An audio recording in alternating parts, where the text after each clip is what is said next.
This country was founded on the idea that people should be free to pursue whatever life they can make for themselves. Life, liberty, and the pursuit of happiness?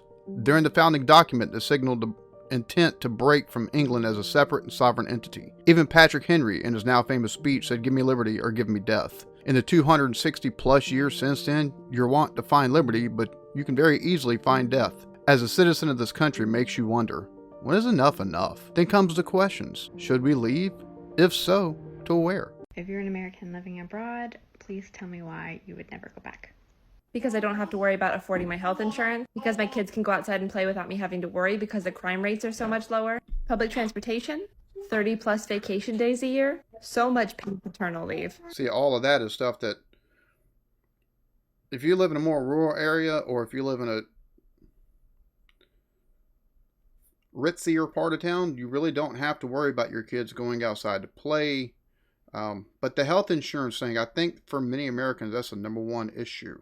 Because my son is now bilingual and working on becoming trilingual. Because I'll save $100,000 in my son's paid university tuition. Because I no longer have to worry about my own student loans. Because even though I live in the most religious state, I'm not shamed for being atheist. Because I can actually... Yeah, here in the U.S., depending on which, and it's mostly southeastern, but depending on which state you live in, some more religious than others. And if you're an atheist, it can be out of the norm and you can be very much called out for it. Even though that's becoming less and less prevalent, it's still a thing. Same thing if you're part of the LGBTQ community. Like, that's still, there's so much, and you don't even have to be loud, out and about, proud with it. Just if somebody gets a whiff, the amount of shaming that is done and the amount of negativity towards people like that, it's uncalled for. For daycare, because my kids don't have to worry about being unalived at school, and because my taxes actually go towards helping other families. Let me count the ways. I'll go ahead and start with this. In 2021 in the US, there are at least 149 incidents of gunfire on school grounds, resulting in 32 deaths and 94 injuries nationally. The fear of school shootings, even in the rural place where I live, is one of my major concerns. Everyone says, well, that won't happen here, or so you think. Everyone thought Columbine was an isolated incident. Sadly, it's almost a norm, with multiple reports a year of a major school shooting that make the national and global news. Top 10, here we go. Number 1, affordable healthcare. God forbid something happens, or just living. Everything is affordable, if not free. The cost of healthcare in this country is broken. If you aren't wealthy, you may as well be a serf. The bottom fifth of income groups pay an average of 33.9% of their income towards healthcare. Families in the highest income group pay approximately 16%. The middle three income groups pay between 19.8 and 23.2% of their income towards healthcare. There are a lot of reasons why I would never want to go back to the United States, but the main reason has to do with Article 1 from the German Constitution, and that says that human dignity shall be inviolable. For anyone who doesn't know what inviolable means it is secure from violation. So what that actually means is that there are certain inalienable human rights that are the basis of every community. So with that being said, freedom of speech falls under that. In the United States, you see all sorts of people just going off on each other all the time, insulting each other, flicking each other off, showing each other the stinkfinger in traffic all the time, and that kind of shit just really annoys me. I mean, what purpose does it really serve? Other than just making both parties even more angry than they already are. I mean, come on, people, get some therapy. The second one is I am very far away from all these crazy evangelical Christians. Now, that doesn't mean that there aren't evangelical Christians here in Germany, but the thing is they're not fucking psychopaths like they are in the United States. Again, there's another video that I really wish I could green screen right now, because there's this gem of a human being that calls herself a Christian on here, when in reality she is just a steaming pile of hot shit. But you didn't hear it from me, ladies and gentlemen, because again, human dignity. Which is again why I have chosen not to splice all the videos together and then upload it. Because again, I'm not trying to necessarily call anybody out and rip apart their own dignity. Another one is capitalism. Now, I'm not saying that Germany isn't a capitalistic country, because of course, I mean, just go to a mall, turn on the television. I mean, daily my mailbox is just stuffed full of ads. But the almighty dollar is not God here. Again, human dignity is so important. I posted another video yesterday about how 8 people died in a tornado at a candle factory because they were threatened with losing their jobs. Bro, that pissed me off so... I know exactly what he's talking about here. That pissed me off so bad. They were told they couldn't leave. They were threatened with their jobs. The management tried going, no, that didn't happen. And every worker at that factory said, nah, you're full of shit, dude. I like the fact that, number one, he's talking about, with human dignity playing such a big role. And that's something here. It seems like it's more of a game to try to make people lose their dignity or try to make... It's really... It's almost like a game here, to be honest with you, at times. And I know exactly what he's talking about with evangelical Christians, because you've got ones that are, Christian. They go to places like the Westboro Baptist Church, and, well, sorry, Christians don't act like that. Because if you're acting like that, then you're not reading the Bible that you're pretending to, read. You're not reading it at all. You're the one that you're pretending to preach out of, because it's tainted.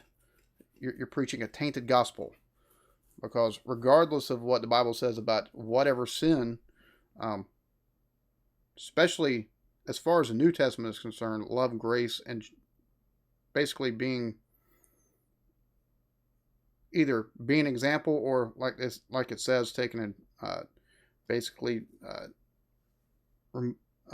dumping the sand out of your sandal and not have anything else to do. So you don't have to beat. It doesn't say to beat people over the head with the gospel or Christianity. Like, you take and tell them. If they don't accept it, it says give your enemies food and water.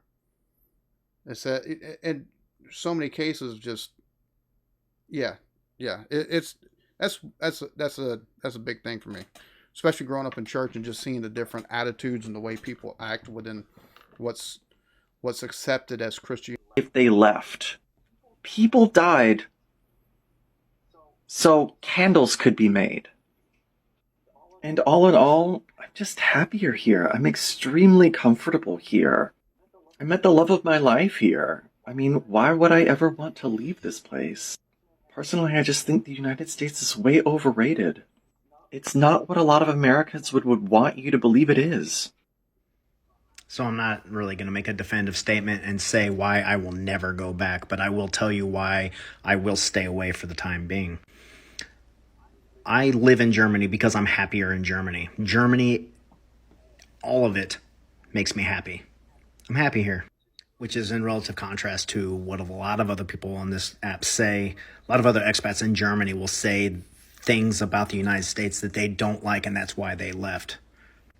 And of course, correlation is not causation, but I can start to glean that maybe you didn't like the United States and you thought you'd find happiness in Germany, which is your absolute right. You can absolutely do that. If you're seeking happiness, that's the best thing. But I left the United States because I had been stationed in Germany before, and I absolutely love Germany, not because I don't like or cannot tolerate the United States. So I'm not going to say that I'm never going to go back.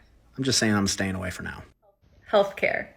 I've lived abroad now for, I think, going on 12 years. I've lived in South Korea, Australia, Colombia, and now in Germany. And without a doubt, the number one reason I still live abroad is healthcare. I have several chronic health conditions, including asthma. And here in Germany, I get my inhalers, my albuterol, for free, which was like mind blowing when that first happened, when I was living, I think, in Korea at the time.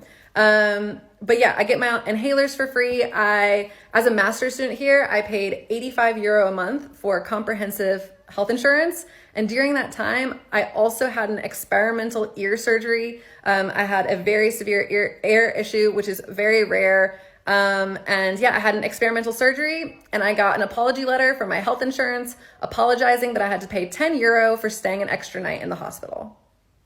€10. They apologized. Well, I have a long list of reasons why, but I'm going to mention just a few of the more important ones here. Number one, work-life balance. That doesn't exist here for many folks, because it's all work, and then on the weekends you have life. But you're trying to sleep, so you miss a lot of that too. Instead of working 70 hours a week, now I work 35 to 40. And this is considered a lot, especially for my profession as an English teacher. Number two, the relationships you have with other people. They're more based on qualities and characteristics of a person as opposed to status and what you do. Number three, healthcare, affordable healthcare. Hello.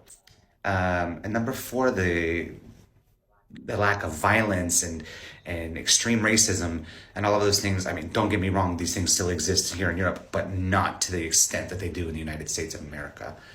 And number four, the food. So the question now is, should I stay? Should I keep myself and my family here? Or do I find a country of flaws that they are trying to improve so that their citizens can reap the benefits? I think we all know the answer to what should be the case going forward.